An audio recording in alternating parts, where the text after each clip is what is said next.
So welcome back to my channel. Today I've got a really dramatic look. I've been wanting to do something like this for a little while now, and I was just trying to figure out what kind of color combination I should do as far as the eyeshadow is concerned. So I chose a really like teal and like purple with black smoked out and very dramatic lashes. They're very dramatic actually. And I just wanted to have a little fun and play around and really do something crazy that combined colors in a weird way. And as far as the lips and the cheek is concerned, I really didn't have any kind of specific pick for that. It was just really more the focus on the eyes as far as wanting to do something outrageously dramatic, and then I just kind of fell into place with the lips and the cheek. So if you guys want to see this look and you're interested, then just keep watching. I've already applied Urban Decay's Primer Potion, so now I'm going to be using M.A.C Painterly Paint Pot because I really want these colors to stick out and be very vibrant.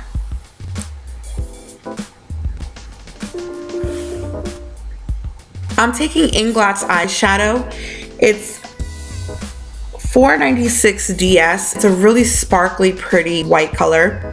I'm going to be applying this on the first third of my lid, staying right below my crease.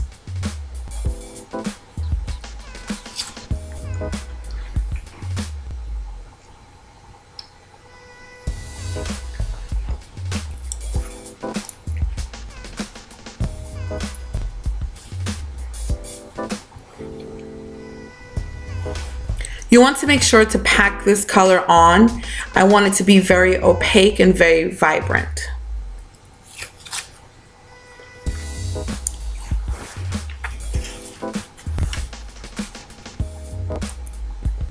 Next is a matte color from Inglott, and this is 338 Matte. It's a very nice, very pigmented teal color. I'm going to be taking a very small brush. This brush is from Michaels and it's a Low Cornell Maxine's Mop. One of my favorite brushes to use when packing on color on the lid. It helps to get into those small spaces and definitely helps to apply color very vibrantly. I'm focusing this color on the last third of my lid, if you will, packing it on as much as possible. And while I pack it on, I go also to blend the color in with the white. So I'm kind of doing both at one time.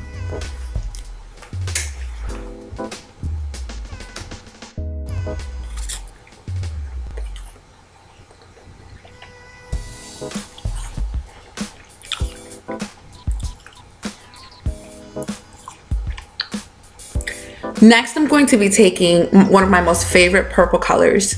It's Indian Ink by M.A.C.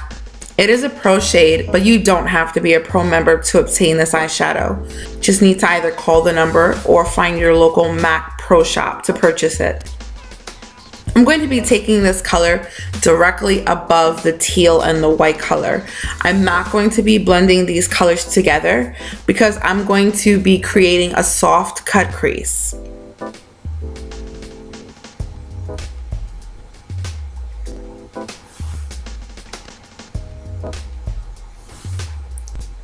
You want to make sure and be very careful that you do not combine these colors together. For future eyeshadow application, we're going to make sure that these colors stay as separate as possible. I'm going to be taking this color pretty high up, but not too high.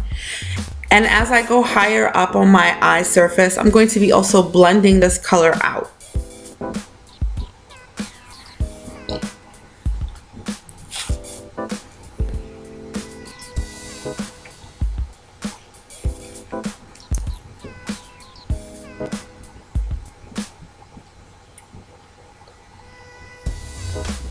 You really want to take your time with this color and blend it out properly, but also making sure that I get the pigmentation that I'm looking for. I really like my colors to be opaque. Next is Carbon by M.A.C. This color I'm going to be using to define the crease more, smoking out the look, and also giving further definition between the colors on the lid and the colors above the crease. I'm going to be using a pencil brush because I want to apply this color very thinly. I don't want it to overpower the purple, and I still want to make sure that I can keep a defined line between the lid colors and the colors above the crease.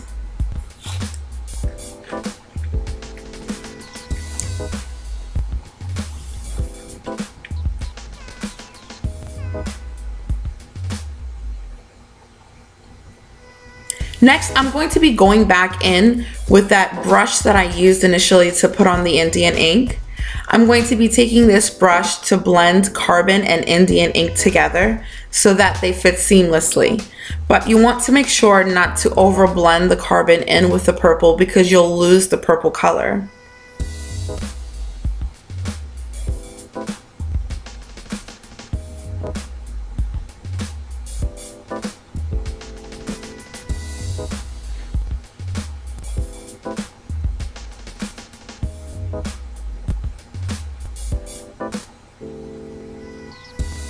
It's time to touch up colors. I'm going to be taking the two lid colors first, which are both Inglot shades. I'm going to be going back with the initial brush that I used for them, which is that Low Cornell Maxine's mop. It's the much smaller version.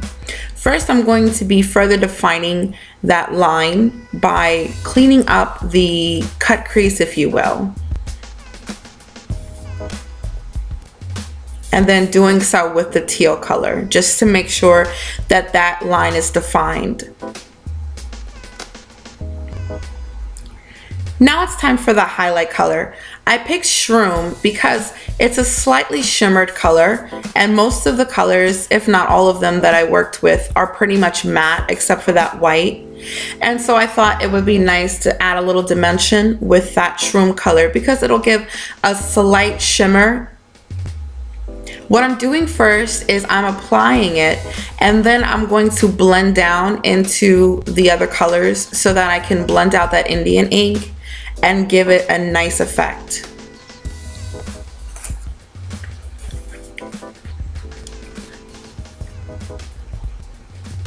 Remember, your highlight color doesn't just have to be for highlight. It's also a good tool in blending out your colors if you feel like you may have gone too high. It's time for Smolder Eye Kohl.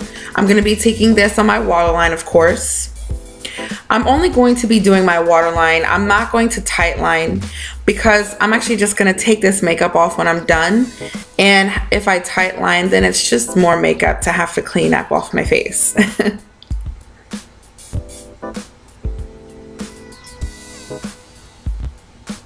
Going back with that black, that Carbon from M.A.C, I'm going to be using this to set the eyeliner on my waterline.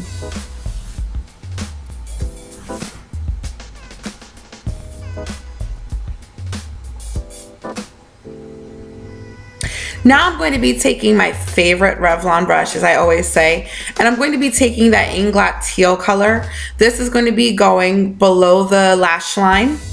And I'm going to pretty much take this throughout the whole lash line, leaving that inner corner bare for the white Inglot eyeshadow.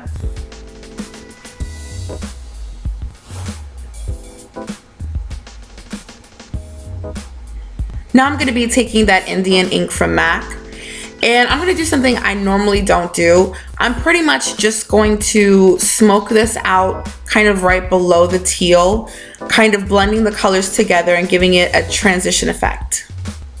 Now it's time for the Inglot white eyeshadow. I'm going to put this in the inner corner and the first third of the lower lash line to give a nice opening to the eye, give it a little pop in the corner. I'm going to be taking this glitter liner from NYX, and I'm going to be applying this right in the first third of the lower lash line to give an added extra effect.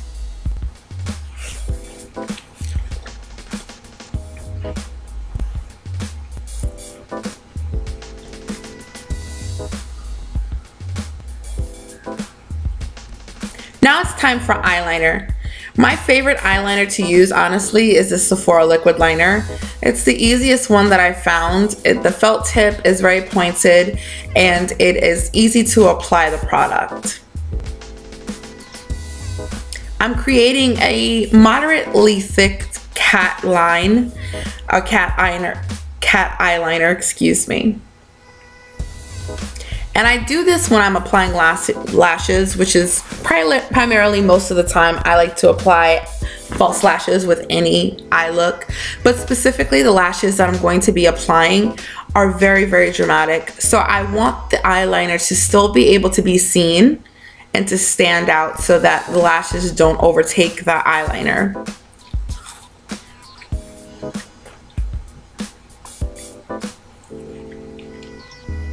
Now it's time for mascara. If you're ever one to want to save your lashes for multiple use, you'll want to apply your mascara before you apply your lashes. I do see a lot of people apply their mascara after they've put on their lashes and still attempt to reuse those same lashes. It's not very sanitary, number one, but also applying gooks of mascara make your lashes harder to reuse. So I suggest applying your mascara. These lashes I'm using are number 5s and they're from my local beauty supply store and they're very dramatic. I found that red cherry lashes share the same numbering as beauty supply store lashes. That's pretty much all it. I'm going to apply my foundation and I'll be back to finish the face. I'm going to use Bone Beige and it is a M.A.C Pro Store contour powder. You can use a Blunt from M.A.C, which is just a blush, and I've used that several times to contour as well. But I like this contour powder better because it's much lighter and it suits my fair skin, and it's much easier to use. The blush that I'm going to be using is called Hang Loose, and this is a discontinued blush. But I like this blush because it has a matte side and it has a shimmery side. And I can alter the depth and the coloring of the blush if I use more of the shimmery side because it's sort of a clear shimmer. And I think it adds a nice sheen to my face. Now it's time for mineralized skin finish. I never ever go without a mineralized skin finish for a look, no matter what the look is. This one right now is my favorite MSF. I really, really love it. I'm going to be using a nude lipstick from M.A.C and it's called Myth.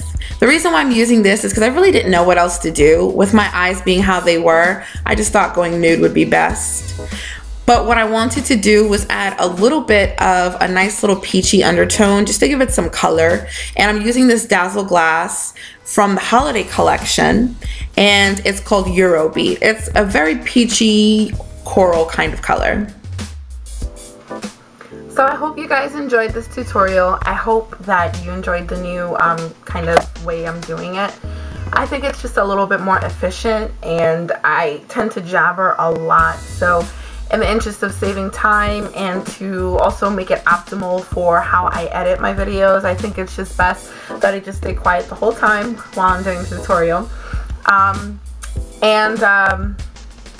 want to do a couple of holiday tutorials. It's kind of too late now. I want to do at least one for Christmas and one for New Year's, and Christmas is only a week away, so I'm gonna try and get one up at least several days before Christmas so you guys have an option of some holiday makeup. And I definitely want to get one up before New Year's. I'm not really into you know, doing themed tutorials like, you know, a holiday tutorial or, you know, season tutorials. You know, I'm just kind of go with the flow, just like whatever comes to me is when I want to do makeup. And I don't really care for making it geared towards a specific genre of something. So, you know, in the dead of December, I'll be doing bright, colorful tutorials, and, you know, in June or July, I'll do a really dark, you know, smoky kind of thing. So that's pretty much how I am when it comes to makeup in general. I don't follow any kind of rules, and I don't really think there should be any rules to makeup. and that's why I have this crazy eye with pink cheeks and a peach lip. So yeah. Thanks for joining me, and until next time, I'll see you guys later. Bye bye.